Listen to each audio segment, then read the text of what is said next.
every major city in Europe offers its own unique history and heritage, and an array of cultural delights guaranteed to draw holidaymakers from across the globe.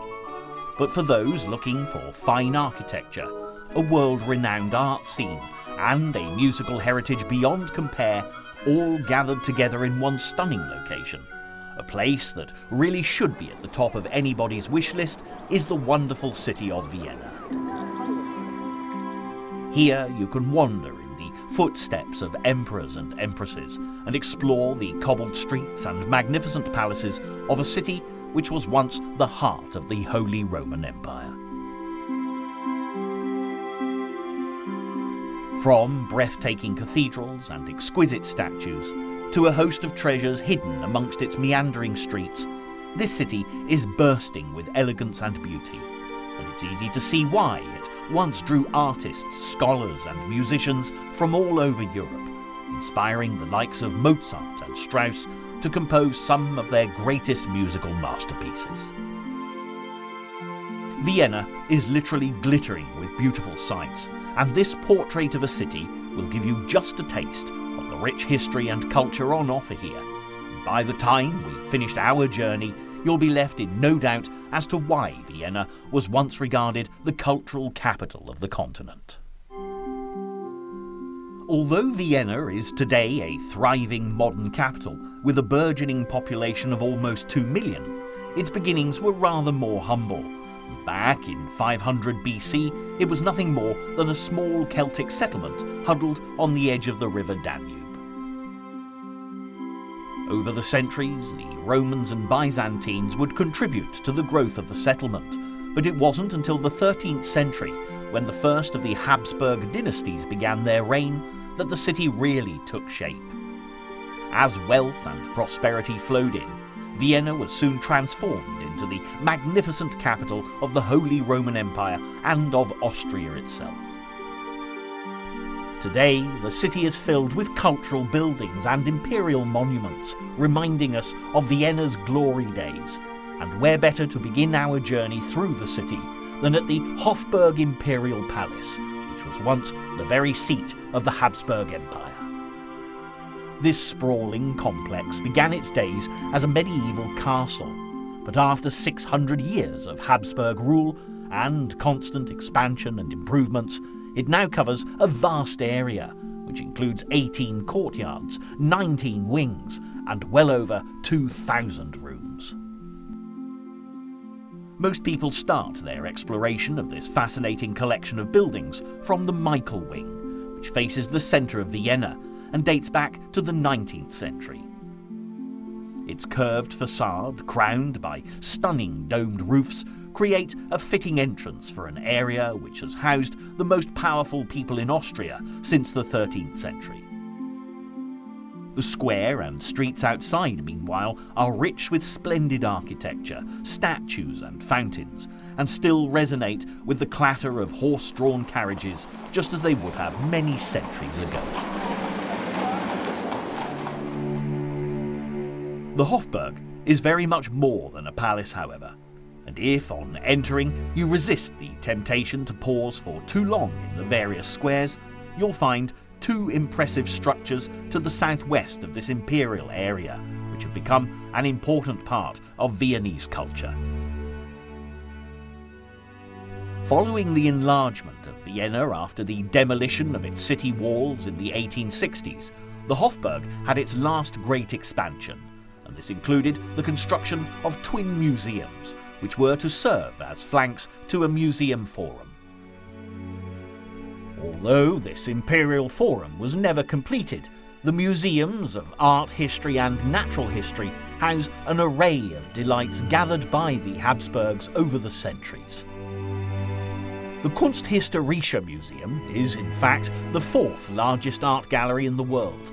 Inside, you'll find a wonderful collection of artwork, including masterpieces by Bruegel and Vermeer. Meanwhile, on the opposite side of the square, Vienna's Natural History Museum offers an exciting array of rare fossils, dinosaurs, and prehistoric art. For those in search of something rather more contemporary, you'll be pleased to discover that one of the largest cultural areas in the world, Vienna's Museum Quartier, lies a stone's throw away from the twin museums. You could literally spend days in this 60,000 square metre district, which includes modern art museums, centres for dance, music halls, and wonderful spaces for open-air events. Every single museum has something unique to offer, so the best advice has to be to follow your own personal taste and give yourself as much time as possible to make the most of the area. But now it's time to have a break from perusing through museums and artwork and go in search of the much older inner city of Vienna, and you'll soon find out that the architecture here is just as breathtaking as the paintings hung in the city's galleries.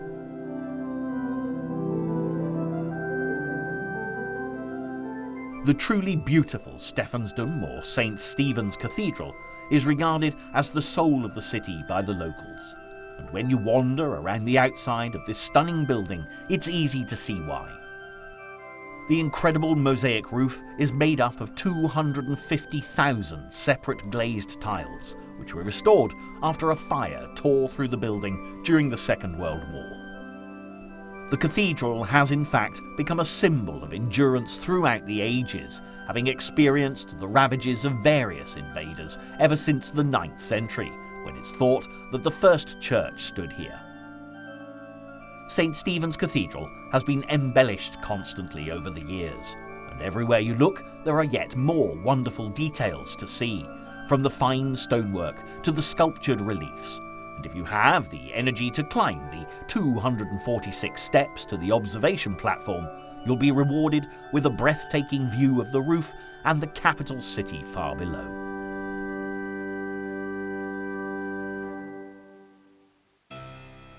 After the splendour of Stephansdom, a quiet stroll down the narrow lanes to the street of Domgasse will bring you to a much more modest part of the city, and at number 5 you'll come upon the rather unassuming yet culturally important Figarohaus. The name of this house may have already given you a clue as to who originally resided here between 1784 and 87. But if you haven't already guessed, we have of course found a Viennese location, which is significant because of Wolfgang Amadeus Mozart. Mozart is probably the most well-known composer of classical music from all time, and in the 18th century, the theatres and opera houses of Europe were filled with his elegant symphonies and passionate operas. Although brought up in Salzburg as a child prodigy, he was adored by the Habsburgs and was frequently called upon to play for the Empress Maria Theresa and her entourage.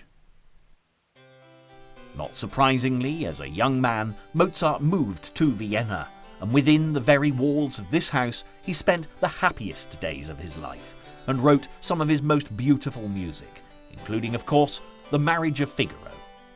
Soaking in the atmosphere around the Figarohaus is fascinating, and if you have the time, you'll find that the first floor has now been turned into a delightful museum, where you'll discover Mozart's own story is as captivating as the music he wrote.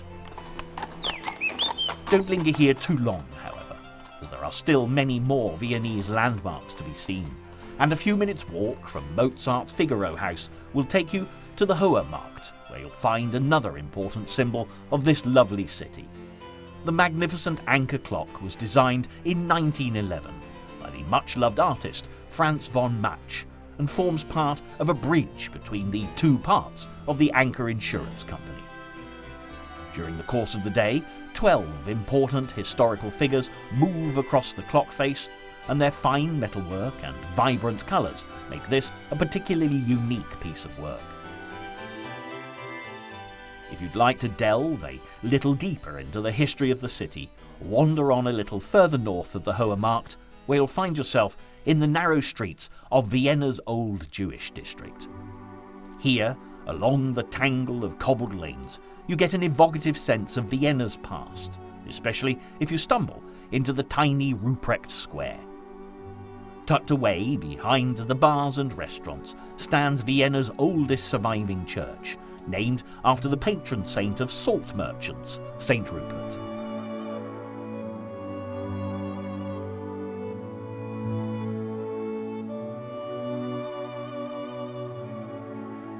Ruprechtskirche dates back to the 11th century, and at the foot of its stone tower you can see the saint himself holding a tub of salt, which would have been a much treasured commodity in the Middle Ages.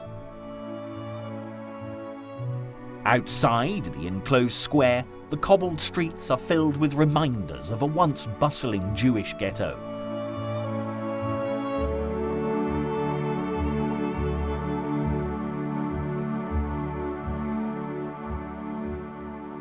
And at the heart of the district lies the main square Judenplatz, which stands testament to the resilience of the Austrian Jews throughout the ages. The Holocaust Memorial is located here and is a unique monument commemorating the Austrian Jews killed during World War II. Carved with stylized library shelves, this memorial represents the scholarly tradition of the Jews, and it certainly serves as a poignant reminder of one of the sadder episodes in Viennese history. It's impossible to go far in Vienna without the legacy of World War II being evident, and a short walk from Judenplatz will take you to the city's old town hall, which now houses a museum dedicated to the Austrian resistance.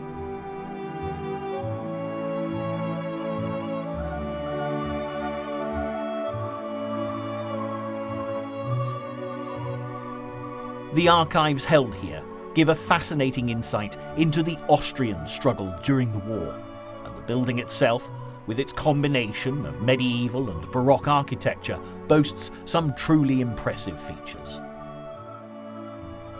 We've now reached the halfway point in our journey, but there's still a great deal more to be seen in Vienna, and for the next chapter in our adventure through the Austrian capital, it's time to step back to an age when the Habsburg Empire was truly flourishing, as we venture into some of Vienna's most elegant buildings.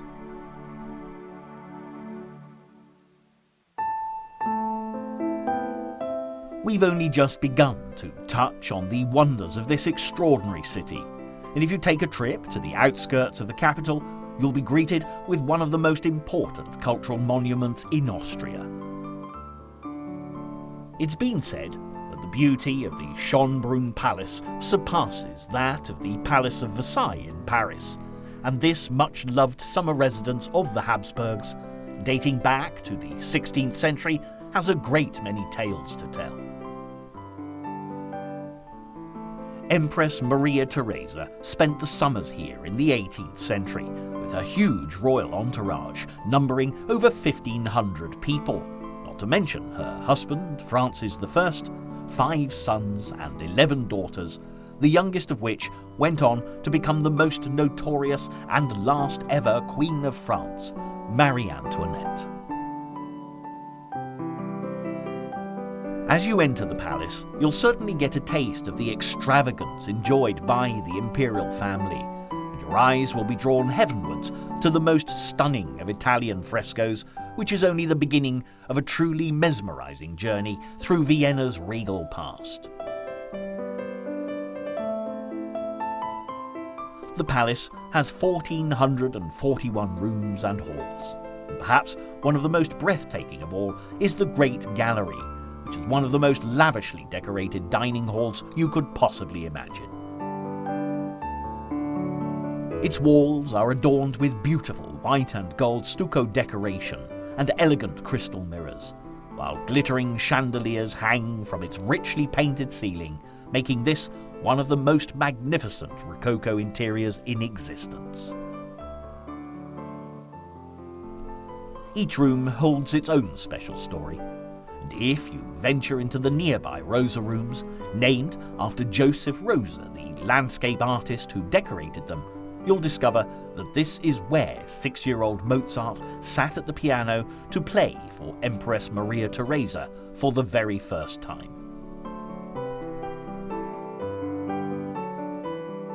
If if you can possibly draw yourself away from the sumptuous halls and chambers, you'll find the gardens surrounding the palace are just as splendid as the sights on the interior. Every pathway leads to a new location, and from the fabulous mock Roman ruin to a 19th century palm house full of exotic plants, there are a host of treasures to be discovered here. You'll certainly need at least a day to enjoy Schonbrunn Palace and its gardens, but sadly, with so many more sights to see, it's now time to head back into the heart of the city, where we'll discover that despite the affluence of Austria's emperors and empresses, Vienna has had to battle through some difficult times down through the ages. Crowded and densely built, many centuries ago, the city's inhabitants were a prime target for disease, and in the Great Plague of 1679, around 30,000 people lost their lives. Throughout Vienna, you'll find many plague columns, like this one, outside the beautiful Maria True Kirche in Josefstadt, which are a permanent memorial to all those who died and a fascinating part of Vienna's history. When plague struck the population again in 1713, the emperor of the day, Charles VI, vowed to build a church if Vienna was spared from another epidemic. True to his word, when the city recovered, he began work on a spectacular church dedicated to the patron saint and protector against the plague, Saint Borromeo. St. Charles Church, or Karlskirche, named after the emperor, is without doubt the most magnificent Baroque church in Vienna. It was built by the architect responsible for the Schonbrunn Palace, Fischer von Erlach. Borrowing architectural inspiration from Greece, Rome and the Orient, Erlach created a truly eclectic masterpiece, and although he died before completing the church, it was finally finished by his son in 1737. The spiralling friezes that wrap ribbon-like around the two towers feature events from the life of Saint Borromeo.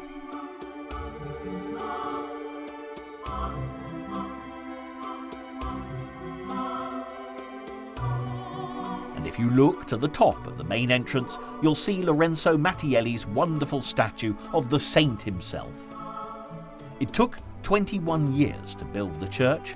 Unfortunately, once Saint Borromeo had taken his place as protector of the city, Vienna was never to suffer from the plague again. The bustling modern-day Vienna is a far cry from the tragedies that befell the population in years gone by. Just 5 minutes to the west of Karlsplatz and Karlskirche, you'll find yourself in an area which is buzzing with energy. The Naschmarkt is Vienna's busiest market, and with an array of shops and stalls to explore, visitors to the city will find it a fascinating experience.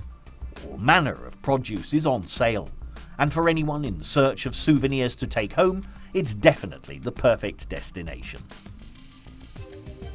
As dusk falls over the city, and the Viennese gather in bars and restaurants to wind down after a busy day, for the city traveller, this is the perfect opportunity to see some of the sights that really come to life as night draws in. Vienna sparkles with beauty as buildings are lit up for onlookers to admire, and you'll be dazzled by the impressive architecture towering over the city streets. To the west of Vienna, the intricately carved towers of the new City Hall reach into the sky to create a truly memorable sight, rivaling any other modern government building in Europe. Meanwhile, opposite, the beautiful semicircular facade of the Burgtheatre is just as splendid, and with its fine frescoes and statues, there are few buildings that can rival its opulence. Vienna is certainly the place to be if you enjoy theatre and music, and if you prefer a night of opera rather than a play at the Burgtheatre, there's a wonderful 19th century opera house to the south of the city. Should you be in the mood for good old-fashioned fun rather than a night of high culture, however, then Stadt Park is definitely the place to go. On the outskirts of the city, you'll find one of the best equipped amusement parks in Europe, filled with sideshows, shooting galleries and merry-go-rounds, and the giant Ferris wheel has been providing visitors with amazing views of Vienna since 1897. The Ferris wheel has come to symbolise the city of Vienna for many people. But there's another Viennese character who we have yet to make the acquaintance of, who's perhaps an even greater symbol of the Austrian capital.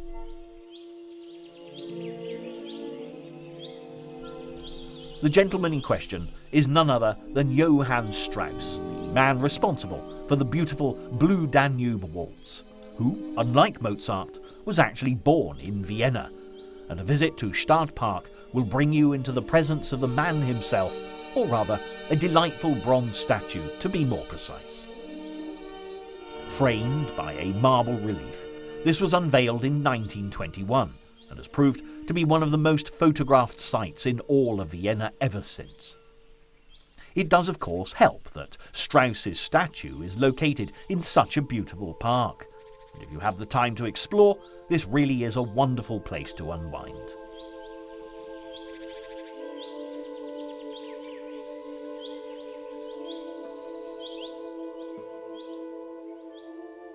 As our time exploring Vienna is drawing to a close, there's every possibility that the best has been left until last. Situated at the southeastern end of the city, you'll find the stunning palaces and gardens of the Belvedere. Originally built as a summer residence for Prince Eugene of Savoy, one of the greatest generals ever to serve the Habsburgs. It will of course come as no surprise that such an important man was rewarded with the comforts of a glorious summer residence, and with many grand rooms and extensive gardens. The palaces, the Upper Belvedere and the Lower Belvedere, are together considered to be one of the world's finest Baroque landmarks. The palace's beautifully decorated rooms are filled with unimaginable delights, and in the Upper Belvedere, even the reception area is wonderful to see, complete with 4 Herculean figures bowing beneath the splendour of a ceiling positively alive with friezes and stucco. Climbing the ceremonial staircase adorned in rich stucco work will bring you to the upper floor, which houses an array of elaborately decorated rooms, not to mention the greatest treasures of all, a selection of paintings by Gustav Klimt, one of Austria's best-loved artists.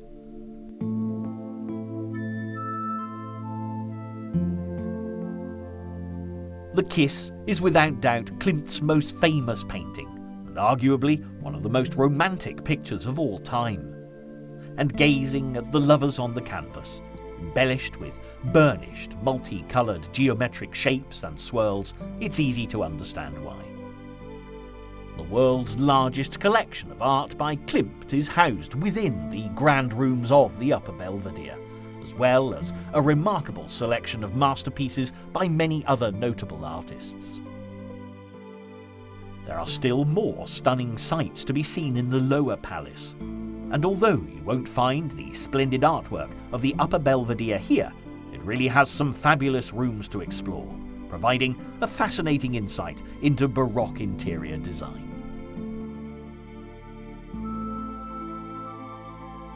From the statues of the Marble Hall to the mirrored walls of the Golden Room, the sights are magnificent, and a true testament to the tireless work that's gone into conserving these palaces, making them such an important landmark in this unforgettable city.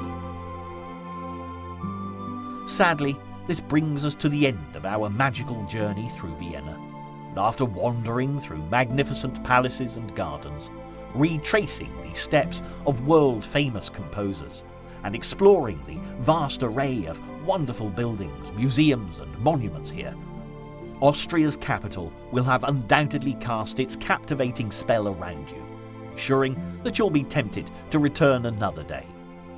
We have, of course, only seen just a brief glimpse of the fabulous treasures to be found in Vienna. And with so much more to be explored, The one thing you can be absolutely certain of is the fact that you will never be disappointed or ever tire of visiting this truly remarkable city.